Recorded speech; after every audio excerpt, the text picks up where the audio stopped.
ஆண்டவராகிய இயேசு கிறிஸ்துவின் நாமத்துக்கு மேன்மை உண்டாவதாக. சங்கீதம் 150 வசனம் 2 இப்படியாய் சொல்லப்படுகிறது. அவருடைய வல்லமை உள்ள கிரியைகளுக்காக அவரை துதியுங்கள். மாட்சிமை பொருந்திய அவருடைய மகத்துவத்திற்காக அவரை துதியுங்கள்.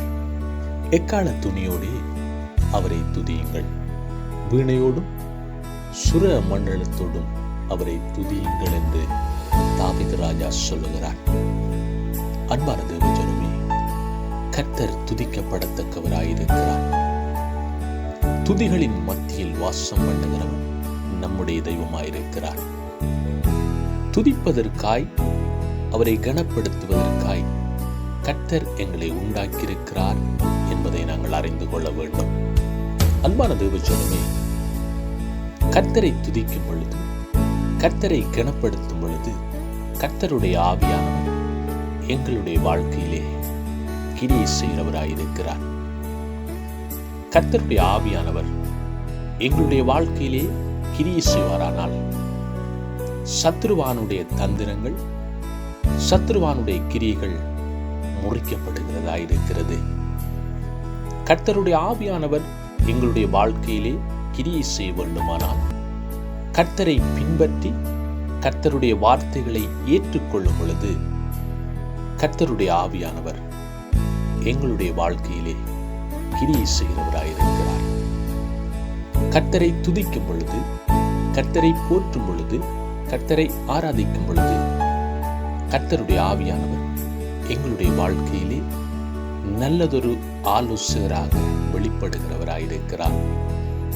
கர்த்தருடைய கிரியைகள், கர்த்தர் செய்த நன்மைகளை நினைத்து அவரை கனப்படுத்தும் பொழுது கர்த்தருடைய ஆவியானவர் எங்களுடைய வாழ்க்கையிலே அசைவாடுகிறவராயிருக்கிறார். வெறுமையான வாழ்க்கை நிறைக்கப்படுகிறது. தீமையான வாழ்க்கை மாறி சமாதானம், செழிப்பு, மேன்மை உண்டாகிறது. கரங்களை உயர்த்தி முழு ஆத்துமாவோடும், முழு பலத்தோடும், முழு மனதோடும் முழுமையாய் கர்த்தரை நாங்கள் ஆராதிக்கும் பொழுது சத்ருவானுடைய நுகங்கள் அறுக்கப்படுகிறது. அன்பான தேவஜனமே, கர்த்தரை அறியாத ஜனங்களுக்கு கர்த்தருடைய மகத்துவங்களை நாங்கள் அறிவிக்கும் பொழுது அவர்களோடும் கர்த்தருடைய ஆவியானவர் அசைவாடுகிறவராயிருக்கிறார். எங்களுடைய வாழ்க்கையிலே கர்த்தருடைய நன்மைகள், கர்த்தருடைய மகத்துவங்களை கர்த்தரை அறியாத ஜனங்களுக்கு நாங்கள் அறிவிக்கும் பொழுது கர்த்தர் எங்களை காண்கிறவராயிருக்கிறார். கர்த்தர் எங்களை அழைத்தது கர்த்தருடைய மகத்துவங்களை கர்த்தரை அறியாத ஜனங்களுக்கு அறிவிப்பதற்காய்.